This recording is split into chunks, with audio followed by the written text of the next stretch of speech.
bienvenue dans Next Gen Manufacturing Nexus. Dans le monde de la médecine, ou même en laboratoire, les outils qu'on utilise doivent être plus que propres. Vraiment, ils doivent être totalement, absolument exempts de toute forme de vie microbienne. C'est un défi qu'on ne voit pas à l'œil nu, mais qui est absolument crucial.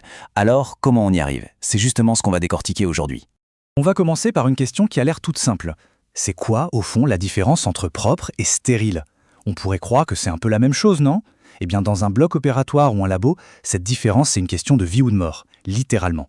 Regardons ça de plus près. Propre, ça veut dire qu'on a enlevé la saleté visible. Ça réduit le nombre de microbes, c'est déjà pas mal. Mais stérile, là on change complètement de dimension.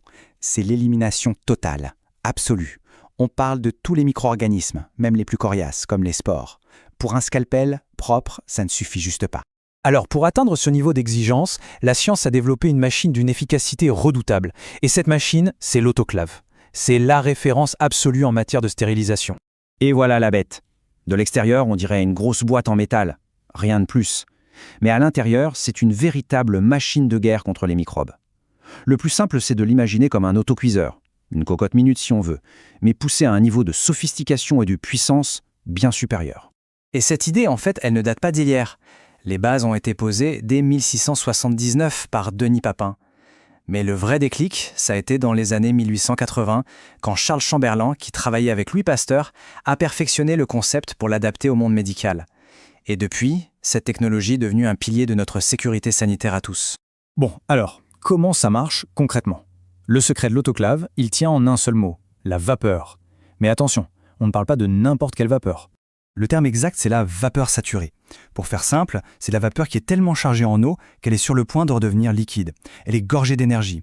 Et dès qu'elle touche une surface un peu plus froide, comme un instrument en métal, bam, elle se condense instantanément et libère une quantité de chaleur phénoménale. C'est ce choc thermique qui est fatal pour les microbes. Ce graphique illustre très bien la physique derrière tout ça. Dans la vie de tous les jours, à pression atmosphérique normale, l'eau bout à 100 degrés. On sait tous ça. Mais à l'intérieur de l'autoclave, on augmente la pression. Et en faisant ça, on force l'eau à bouillir à une température bien plus élevée. On vise souvent les 121 degrés, et cette température, elle n'est pas choisie au hasard, c'est le seuil critique pour une stérilisation parfaite. Et c'est là que ça devient intéressant. Cette combinaison de chaleur intense et d'humidité attaque directement les protéines des microbes. En gros, elle les dénature, elle détruit leur structure. C'est un peu le même principe que de faire cuire un blanc d'œuf. Il passe de transparent à blanc et solide. C'est irréversible. Une fois que leurs protéines sont cuites, eh bien les microbes sont tout simplement éliminés. Mais attention, il ne suffit pas de balancer de la vapeur chaude. Il y a un ennemi invisible dans ce processus, un élément que les autoclaves les plus performants doivent absolument éliminer avant toute chose. Cet ennemi, c'est l'air. Cette citation le dit très bien. L'air est un isolant thermique. Ça peut paraître contre-intuitif, mais c'est exactement ce qu'on ne veut pas dans un autoclave. Un isolant, par définition, ça empêche la chaleur de se propager.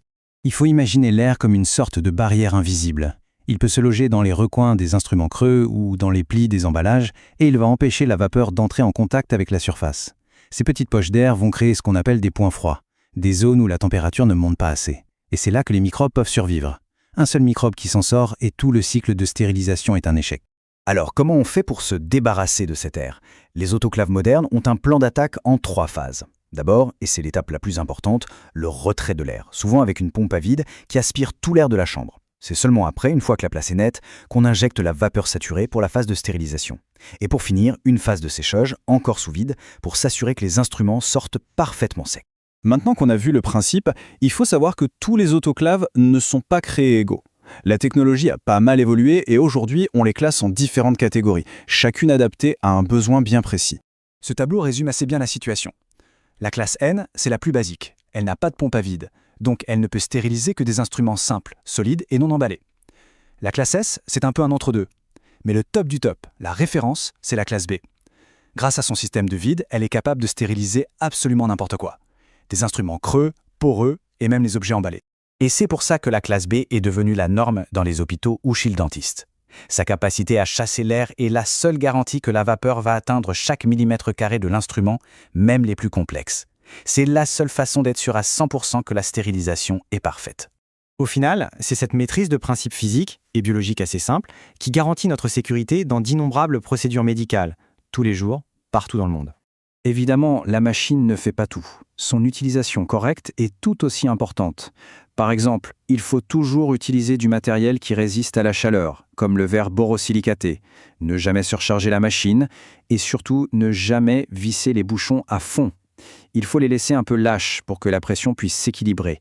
Ce sont des petits détails qui peuvent éviter de gros accidents. Donc ce qu'il faut vraiment retenir, c'est que l'autoclave, c'est bien plus qu'une simple machine. C'est un des piliers de la médecine moderne.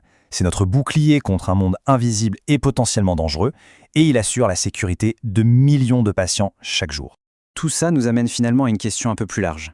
L'autoclave nous montre comment on a appris à maîtriser une force invisible, la pression, pour assurer notre sécurité. Ça pousse à se demander, quelles sont les autres technologies, discrètes mais essentielles, qui nous protègent au quotidien sans même qu'on s'en rende compte ? La question reste ouverte.